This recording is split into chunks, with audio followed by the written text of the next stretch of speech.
Welcome back. Wale, I need to come back to you. Speak to the impression that people have that, one, your popularity in the party is waning. The fact that you have several heads of security agencies, if not all, several other agencies from one particular region. So many not particularly even happy with this current decision. They think that what all of this is about is to ensure that your party manipulates the system, intimidates the judiciary, and get them to favor you. And as a result of that, they don't think that the forthcoming elections will be free, fair, and credible. Yeah, thank you, Shambalin. First and foremost, I think we must try to separate sentiment from the actual issues on ground. Our party, in no way, is not trying to manipulate the institutions on ground. Rather, the nation should be grateful for having the type of person like President Muhammadu Buhari, who has stick to rule of law, who has stick, to enabling environment for the opposition to thrive. We know quite well that the present CJN admitted personally that he has erred, under the law by forgetting to do the needful, the constitutional required, things to be done. In that process, he has to subject himself to the rule of law. Rule of law is different from rule of fraud. You cannot use your privileged position to sit and to try to abort judgment, to try and use, technical juggernaut and procedural hiccups, to block or to pervert the way of justice. That is why we have to commend the president for coming out boldly. And I think it's not limited to Nigeria. If you go to United States of America, just 2018, for instance, in the state of West Virginia, you have the justice of the Supreme Court being suspended by the governor, based on the fact that there is an allegation of corruption against him. He was asked to step down. We are not saying that Onnoghen should go. We are saying that you cannot shave your own head. You have to step down and allow the due process to take its course. In one moment, he's saying that CCT is not empowered to try him. In another moment, he's saying NJC. But you realize that this same man, Onnoghen, used his power as the CJN, the next CJN, to postpone the NJC meeting indefinitely. And if not for the bold step being taken by Mr. President to obey a rightful court order, from the CCT, the NJC will not have conveyed yesterday. We have to, look at this thing holistically. We have to thank Mr. President for living above board, for trying to drag away from distraction.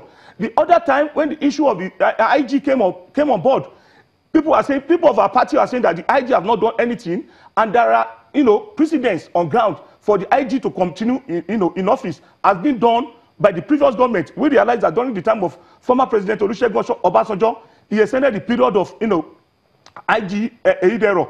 During the period of former President Yar'Adua, he extended the period, the period of service of IG Okiro. But in our own case, Mr. President said, no, institution must be respected. Okay, let the IG all right. And the opposition were clapping. Let me go to Dr. Adamu now. Dr. Adamu, the same issue that was referenced by Mr. Badmus now was also referenced by Mr. Femi Falana, who said that the Senate President, Dr. Bukola Saraki, has no moral standing to accuse the president of doing anything because he also suspended the Chief Justice of his state when he was governor. How do you react to that?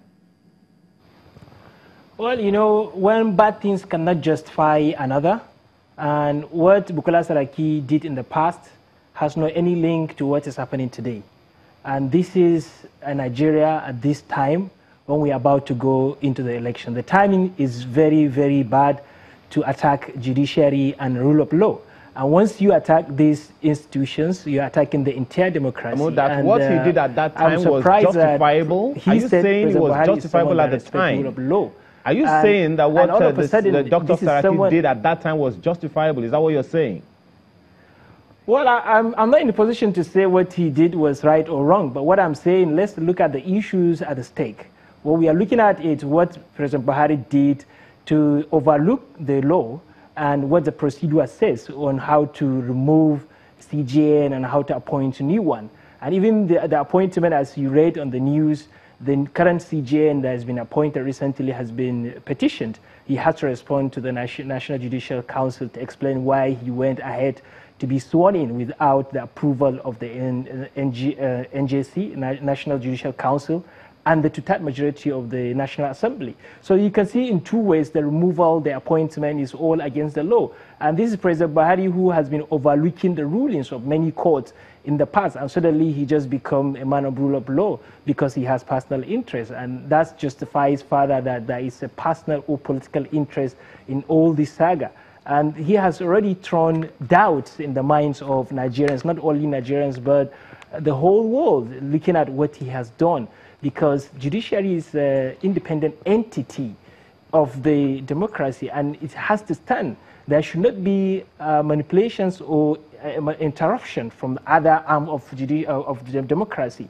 And this is someone that has been so slow. He's been called Baba Go Slow. He has suddenly become Baba Too Fast now because he has political interest. And this is someone he brought today, and the following morning he's swearing in the tribunals, the judges of the tribunals.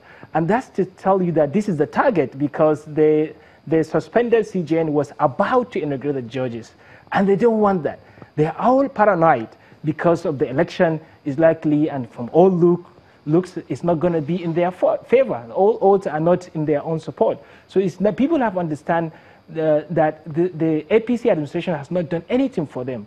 We have, looking at all the indicators, all the index is showing that we are going backward. The economic indicators we are showing that we are going backward. If you look at the security and even the corruption is becoming worse under this administration. And now what's happening right now has really cast doubt on the integrity of this administration. And you've seen how the international community has already reacted to this, and which is not good for the image of this country. What we've built over the years should not be shattered by just selfish and political interests of this administration. And to me, the CJN should have been given a fair hearing, and the tribunal has no jurisdiction to recommend for anyone's suspension, if the suspension at all exists. In the entire constitution of Nigeria, there is not anywhere the president was allowed to suspend someone. There is only provision for removal let me ask you, or appointment, Dr. Adamu. and the procedure has been laid down. Okay. Dr. Adamu, I'd like to, let's take this a little further, another 4 years, 5 years from now. It's a kind of precedent that is being laid already now. How do you see this affecting the interests or otherwise of many other people who would love to come into the political space, a new crop of politicians altogether? What are their chances given what is happening now? And this is not, I'd like you to talk, if possible, apolitically, without any political sentiment or leaning to anyone. How do you see this affecting any interest of anyone who is brand new and just wants to come into the political space? Yeah, actually, the atmosphere is not really something to emulate. This has not been an ethical leadership. Ethical leadership is the demonstration of the morals and the virtues, exhibiting it yourself as a leader, and to give people confidence and hope on the democracy. And that's what we've been championing, to create an enabling environment for politicians, the younger ones, to come up and have confidence in the democracy. And now it's not really good for us moving ahead. In 5 years to come, it will come down to whereby whoever is in power will have to take everything because of this excessive power that now the executives have, and going beyond their limits. So now everybody will be trooping now into the ruling party, which is against the principles of democracy. So these kind of manipulations and interruptions are not going to be, will not augur well for the democracy and for the younger ones. And that's also going to discourage us. Thank you very much, Dr. This is a sign that will not be fair. Thank you for your response. Mr. Wale Badmus, what's your reaction to that? What do you see happening from other people who are brand new as far as politics is concerned and would want to come in? A whole new crop of politicians altogether. What do you see happening from them, given all that's happening right now? Well, I think it's a good thing that people in future, we know that if you don't want to be splashed by water, you don't go near the river. If you are coming into a public office, you come in as a clean person. And if you think you can use your position, your privileged position, to subvert, to manipulate, to stifle, the rule of law, to stifle the cause of justice, to pervert the cause of justice, you will know that there will always be a sheriff that will stop you on the way. It's equally instructive that people coming in future will realize that somebody has been sacrificed because of his, shortcomings, because of his, lackadaisical attitude in obeying the real rule that is supposed to be dispensing.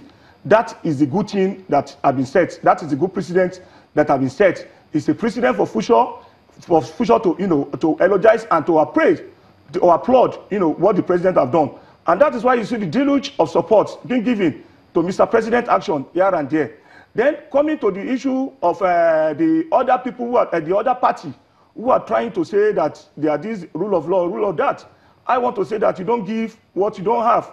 And you cannot claim to be more Catholic than the Pope. These are people that for 16 years, they've demonstrated unmitigated, unparalleled, unrivaled level of disobedience of court order and justice.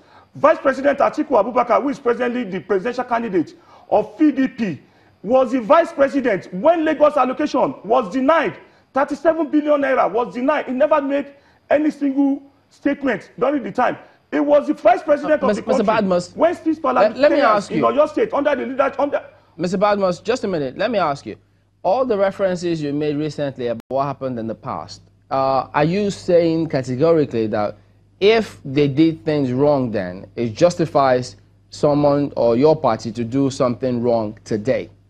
Is that what you're saying? No. Far from that, Chamberlain, far from that. We are not doing that. Akemi Adeosun, because of our mistake of not, of not knowing what the right thing to do about NYSC certificate, she was asked to go. Babasha was asked to go because of 300, million naira contract. That is to tell you that there is a new law on ground. We have a situation now where we have the BVN, we have the TSA, we have the whistleblowing policy. These are issues that have been put on place Mr. Badmus, to checkmate the evil things that have been happening in the past. Mr. Badmus,